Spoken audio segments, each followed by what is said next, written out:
3.4 the two gentlemen of Verona. चिटचॅटमध्ये काही प्रश्न आहेत बघा. 5 प्रश्नांची उत्तर आपण इथे देणार आहोत. चिटचॅट म्हणजे गप्पा मारणे, पण आपल्याला इथे लेखी प्रश्नांची उत्तरं द्यायची आहेत. What is your favourite pass time? तुमचा मोकळा वेळ घालवणं म्हणजे टाईमपास करणं काय तुम्हाला आवडतं? My favourite pastime is reading books and watching educational videos. असं इथं आपण लिहिलं. तुम्ही काही म्हणू शकता, वॉचिंग कार्टून्स म्हणू शकता किंवा गेम्स खेळायचं म्हणू शकता. सो तुमचा चॉईस आहे. सेकंड क्वेश्चन आहे, do you read books for entertainment? म्हणजे मजेसाठी तुम्ही पुस्तकं वाचता का? तर ह्याचं उत्तर yes, I read books for entertainment and to gain knowledge. म्हणजे मी मजेसाठी पण वाचते आणि ज्ञान मिळवण्यासाठी पण वाचते. What is your favourite story poem book? तुम्ही तुमचं आवडतं पुस्तक किंवा कविता कोणती आहे का? तर yes, my favourite story is the two gentlemen of Verona. खूप सुंदर आहे कारण ही स्टोरी. क्वेश्चन 4 आहे, what role do books on the lives of great people play? महान लोकांच्या आयुष्यामध्ये पुस्तकांचं काय महत्त्व आहे? The books on the lives of a great people inspire us and teach us good values. कारण खरंच ही पुस्तकं आपल्याला खूप छान प्रेरित करत असतात. How can we decide if a story is average good excellent? कसं ठरतं की एखादी गोष्ट साधी आहे, छान आहे, खूप भारी आहे? We can decide by its message, कारण त्या स्टोरीचा मेसेज काय आहे. लँग्वेज कशी आहे, characters and how much it inspire and entertainers. ती कशा प्रकारे प्रेरित करते याच्यावरनं आपल्याला ठरतं.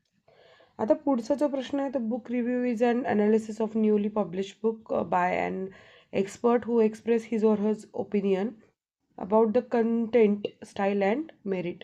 Book reviews are published in newspapers, magazine and are also available online. इकडे तर बुक रिव्ह्यू द्यायचं आहे. आता इथे बुक आपण निवडलं आहे. Name of the story book is the happy prince. Writer आहे ऑस्कर वाइल्ड. खूप महान लेखक आहेत हे. Some information about the writer. Oscar Wilde was a famous English writer and poet. He wrote many short stories, plays and poems.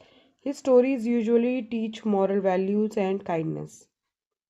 Background or setting कशी बघा.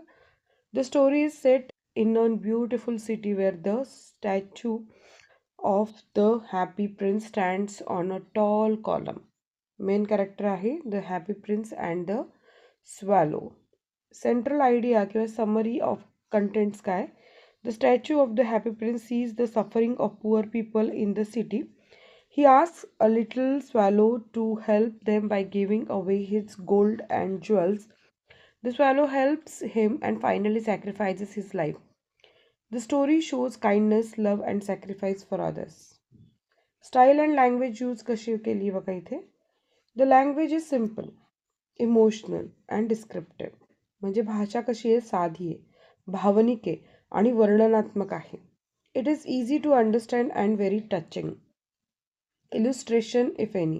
Yes, there are beautiful illustrations of the prince and the swallow. Strong positive aspect काय आहे स्टोरीचा? The story teaches kindness, sacrifice and helping the poor. It gives a strong moral lesson. आता ह्या गोष्टीतले drawbacks पण आहे. The ending is sad and emotional. And conclusion काय आहे? The Happy Prince is beautiful and meaningful story. It teaches us to help others and be kind-hearted. तर ही गोष्ट आपल्याला खूपच दयाळू हृदय कसं ठेवायचं हे शिकवते आणि दुसऱ्यांची मदत कशी करायची. So in this way we have finish. आपण वॉर्मिंग अप संपवलेला आहे. व्हिडिओ आवडला तर नक्की लाईक करा, चॅनलला सबस्क्राईब करा. धन्यवाद.